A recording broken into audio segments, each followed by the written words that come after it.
Hello from the Haunted Shack. This is me, I'm Bob. Been doing a haunted house for about 22 years. Normally looks like this. This year, we tried to brainstorm and try and figure out what else we could do. Determined we can't do a maze. Oh, cry.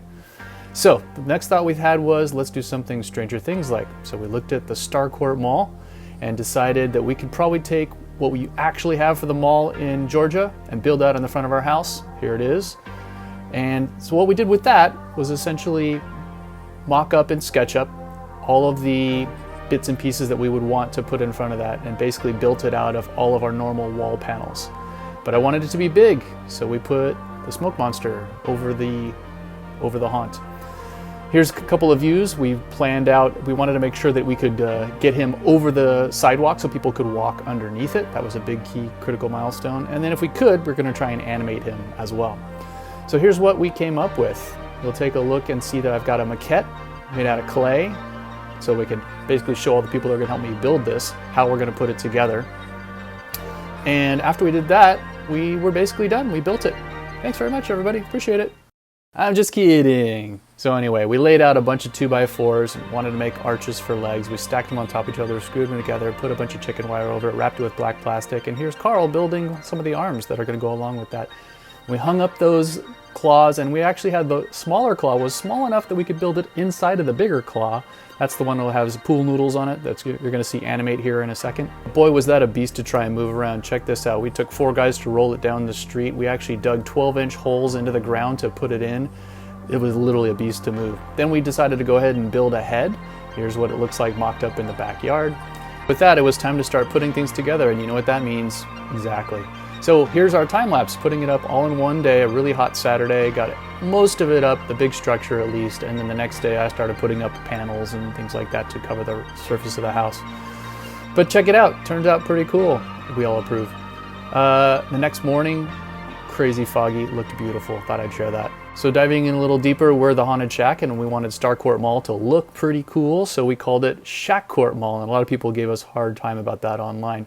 We basically took this digital image, projected it, hand painted a sign, and then reprojected the same image back through our projector, and I think it turned out pretty well. We basically got the look of neon with just a projector and some LED strips, so check it out. And how do we get those tubes to look like neon tubes? Well, we ran 50/50 strips through PVC, cut a slit in it, and then screwed that up on the wall.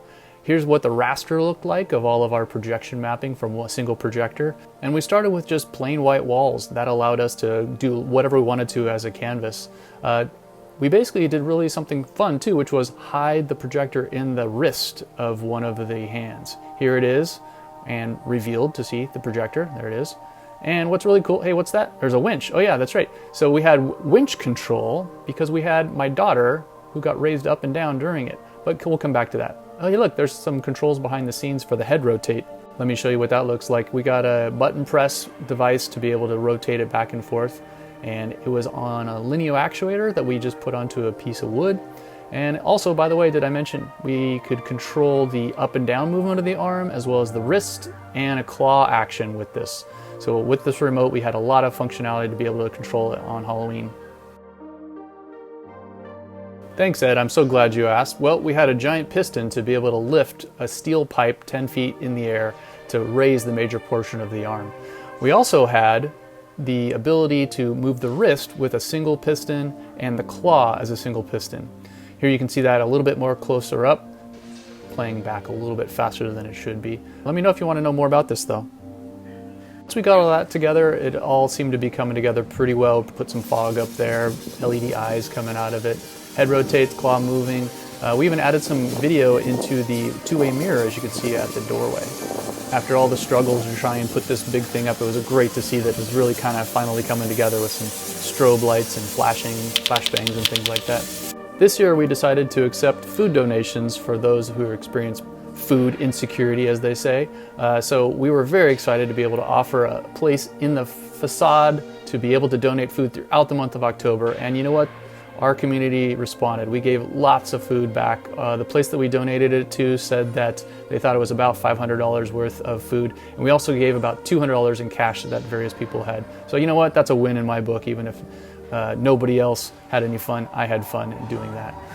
So anyway, let's get back to this. Remember that winch I was telling you about? Well, we utilized that to be able to have my daughter playing Robin as one of the Scoops Ahoy kids, get picked up by the monster from time to time. Once the crowds would gather and get a little bit bigger, we'd go behind the scenes and get her pulled up, and we even had Steve in his Scoops Ahoy costume come in act against that. So that was a lot of fun.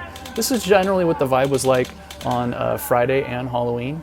But on most nights we'd gather maybe 5 to 15 people out there. So it kind of met my guidelines, which was I wanted to keep the socially distant, still have some fun, still have a big wow factor. So I was pretty happy with that. The fog was great. And by the way, did you see this Demogorgon right over here? A friend of mine made that and brought it to us and put it up, and it ended up being a really great Instagram moment. Speaking of Instagram, we get so much social media this year, way more than before. We hit Reddit and a few other places, and it kind of blew up, at least for us, in terms of how much we've been exposed before. The Haunted Shack website has been good on Instagram and a few other places, but boy, this year got a lot of drive-by people. TikTok is where it really got picked up, and a lot of people were coming by. So here's some of the footage of what it looked like on the day, and this was basically running for about 2.5 weeks. We said it would be at the beginning of October, but it took a little longer than that. But the general vibe of what it was like when you were out there, and I had a wireless microphone so I could talk to people through the claw, but I could walk around and surreptitiously be able to say anything I wanted to. People love to take pictures inside the claw, and then we'd press the button and grab them. Here's some more money shots, and we just had a great time putting it together. Hopefully everybody else enjoyed it as well. Here's a few of the crew, just the 3 people on the left and the 3 people on the right. Another family came and took this picture for us. We forgot to take pictures of just ourselves that night. And again, we had a great time both of the 2 nights, just a few actors outside to keep it low. By the way, here's what I look like most evenings. I'd go out in a ghillie suit. That was a lot of fun. Scare people driving down the street. No car accidents, luckily. Oh yeah, I also built a candy dispersion unit, also known as a duct tape conveyor belt. This was about a 3-hour build on Saturday morning before we went into the big day. So anyway, there I am, all grown up now with my big monster. We got to tear that down, and that was a lot of fun too. Here's the teardown crew. It took about 2 hours for the majority of it. I was really excited that the sticks in the ground, the claw, stayed all by itself. I was quite impressed with that. Thank you very much for listening. Really appreciate it. Hope you enjoyed the Haunted Shack. Have a great one, everybody. Happy Halloween! 2020 was one for the record books, that's for sure.